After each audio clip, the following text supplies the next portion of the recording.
Moikka. Menin erehtymään lupaamaan, että kerron seuraavaksi pakkaamisesta. Ja me ollaan nyt lähdössä reissuun lämpöseen. Ja 3 viikkoa on varattu aikaa reissulle. Ja me ollaan nyt vajaan viikon päivät pakattu. Ja 3 tunnin päästä on lähtö. Meitä kun matkustaa 2 ihmistä samalla mopolla, niin meillä on jo vuosia ollut sellainen systeemi, että toinen sivulaukku on minun, se on tässä, ja toinen on Jaana, se on tuolla. Se on tosi kätevää, niin kaikki tietää missä omat tavarat on ja pystyy pitämään oman järjestyksensä reissussa. Ja osoittautunut hyväksi systeemiksi. Mulla on yleensä vähän vähemmän kamaa mukana, niin mä oon ottanut sitten Jaanalta ylimääräisiä tavaroita omaa laukkuun.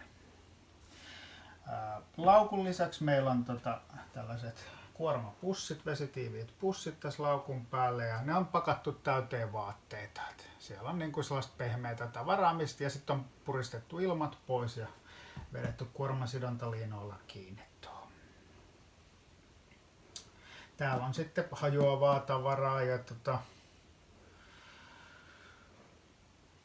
painavampaa tavaraa täällä laukun puolella. Ja molemmissa laukuissa on pikkusen jää ekstra tilaa tänne, mitä voidaan reissun aikana hyödyntää, pistää juomapulloa tai jotain. Päällimmäisenä on sadevehkeet, ne on helppo ne sieltä ottaa kun tulee hätä. Ja lisäksi meillä on nyt sellainen systeemi ollut monta kertaa, että nyt kun me mennään laivalla, niin kuin aina lähdetään reissuun laivalla, niin me tehdään tähän päälle muovikassi molemmille, missä on ne 1 yöksi tarvittavat vaatteet ja toilettilaukku ja sellainen. Että meidän ei tarvitse roudata siellä pienessä laivan käytävässä näitä helkkarin painavia, itse asiassa 16 kiloa painaa nyt tämä setti, niin yhteensä 32 kiloa, niin mun ei tarvitse roudata niitä edestakaisin, vaan riittää kun me otetaan ne pienet muovikassit täältä sisältä mukaan, mitkä me ollaan valmiiksi yhtä yötä varten rakennettu tänne, niin kannetaan ne sinne laivayttiin ja pärjätään kivasti. Joo. Sitten meillä on takalaukku, mihin ei tän enempää nyt tällä hetkellä tule tavaraa. Ja täällä on nyt sellaiset ei-henkilökohtaiset tavarat. Ja täällä on mopohuoltokamppeita, mulla on pari monitoimityökalua täällä, öljyä, sitten on ketjuöljyä, renkaanpaikkaussettejä sekä tällainen tupeles renkaanpaikkaussetti, että sitten on sellainen paikkavaahto. Molemmat on, että ehkä hyvällä säkällä jonkun saa paikattua. Mulla on pieni ensiapupussi, mikä nyt on vähän, tää on vähän höpö, tää on tällainen apteekissa myytävä, missä nyt on laastaria ja sideharsoa. Oikeesti jos paska menee tuulettimeen ja ajaa moottoripyöräonnettomuuden, niin sit pitää ottaa kiristysside, että saa vuotavan avohaavan paikattua tällaiselle laastarille ja sideharsolle ei kyllä tee hevon peräsettä, mutta saahan sitten oman pipinsä paikattua, jos vaikka polttaa käden tai jotain muuta. Ja joissain maissa on pakollista, että ajoneuvoissa pitää olla ensiapulaukku mukana, niin mä voin tätä vilauttaa, että on meillä.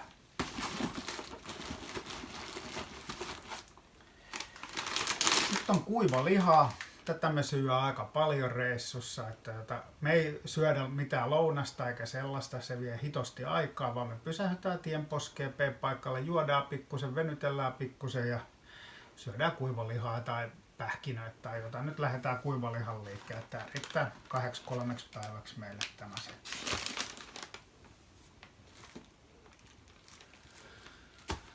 Kertakäyttösadetakkeja pari kappaletta siviiliaikaa varten, kun kävellään jossain kylällä, jos sattuu satamaan, niin ei kastuta läpimäräksi. Ja laivalle kun me nyt mennään ensimmäiseksi, niin mulla on melkein heti päällimmäisenä kuormansidontaliina. Ja hyväkuntoinen kuormasidontaliina, millä mä köytän ton mopon laivan kanteen kiinni. Sen takia tää on hyvä olla niin kuin saatavilla, kun mennään tonne laivaan tänä iltana, niin mä junttaan mopon kiinni. Jos mä ehdin, niin tehdään video sieltä, miten kannattaa mopo köyttää kiinni laivan kanteen. Ja meillä on muutama muukin kikka tullut vuosien varrella siihen laivaan menoa, mitkä varmaan jeesais montaa ihmistä. Sitten viimeinen, missä meillä on matkatavaroita, niin on tää tankkilaukku. Tämän mä yritän pitää kevyenä, koska tää ei ole kuin magneetilla kiinni. Ja lisäksi mä roudaan tätä aina tauoilla mukana ja silleen ei ole liian epämiellyttävä kantaa. Täällä on arvotavarat ja elektroniikka, että mitä ei viitti jättää mopoa, kun poistuu siitä. Edellisessä videossa, kun mä näytin papereita, niin mä näytin tämän karttasysteemiä. Tässä nyt on Via Baltica, Viro, Latvia, Liettua pohjoispuolella ja tää me ajetaan suurin piirtein huomenna läpi. Ekan päivän kartta on siinä. Tätäkin mä näytin paperiosiossa. Tää on nyt päällimmäisenä tuossa meidän tankkilaukussa. Tässä on kaikki meidän tarpeelliset asiakirjat. Tänään kun me mennään laivaan, riittää kun mä avaan tän ja napsautan passit esiin, ne on heti tässä päällimmäisenä. Ja täällä on kaikki muut asiakirjat. Siinä on mopon paperit. Täällä on varaukset, mitä meillä ei ole kuin laivaa ja ekan yö hotellia. Kortit, mitä mä en tarvi muuten kuin hätätilanteessa. Ja ne onkin sitten siinä. Lompakko, kalenteri, missä mulla on tarvittavat muistiinpanot. Laturin johdot on tässä ja muu elektroniikka. Ja matkalaukkuvaaka. Tällä mä kokeilen, kun meillä on molemmilla omat sivulaukut, niin etenkin nyt kun pakataan ensimmäisen kerran, niin että ne laukut olisi suurin piirtein yhtä painavat. Että nyt on sen verran hieno säätänyt, että toinen oli 16,7 ja toinen oli 16,4, että aika mukavat. Lähti silleen, että toisessa oli huomattavasti enemmän ja toisessa 14 kiloa, että säätelin niitä laukkuja. Ne on suurin piirtein tasapainossa. Täällä on, mitä kanssa esittelin aikaisemmin, meidän edellisiltä reissuilta jääneet valuutat, eri maiden valuutat, mitkä liittyy tähän reissuun. Näissä maissa käydään, niin ne on minigrip-pusseissa täällä. Niin pystytään kahvit ostaa tai maksaa tietulli tai jotain pientä näillä jämärahoilla.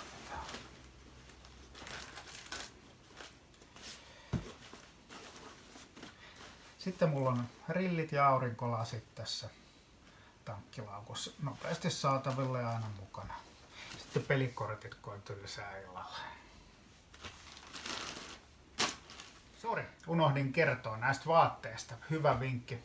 Me talven mittaan kerätään rikkinäisiä alusvaatteita, sukkia, kalsareita, teepaitoja, missä on reikä. Ei heitetäkään niitä roskikseen, vaan pakataan ne moporeissulle mukaan.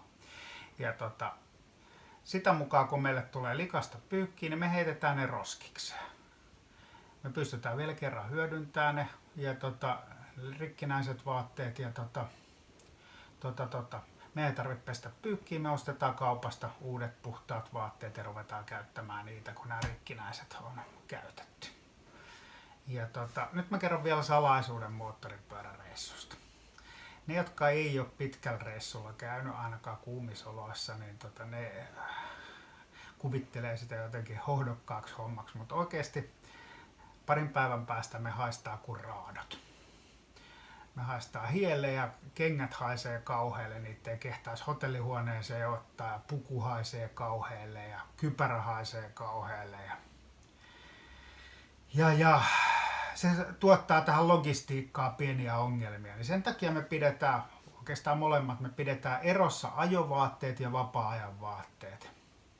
Molempia yritetään käyttää niin pitkään kuin mahdollista, mutta ne ajovaatteet ja ajoalusvaatteet, niin ne pidetään eri paikassa koko ajan kuin vapaa-ajan vaatteet. Niin ei tule sitä ikävää hajusiirtymää, mikä niissä saattaa muuten tulla. Ja vaikka me vaihdettaisiin joka päivä alushousut ja sukat ja teepaita, niin silti ne meidän kengät ja Gore-Tex-vaatteet rupeaa haisee ihan raadolle.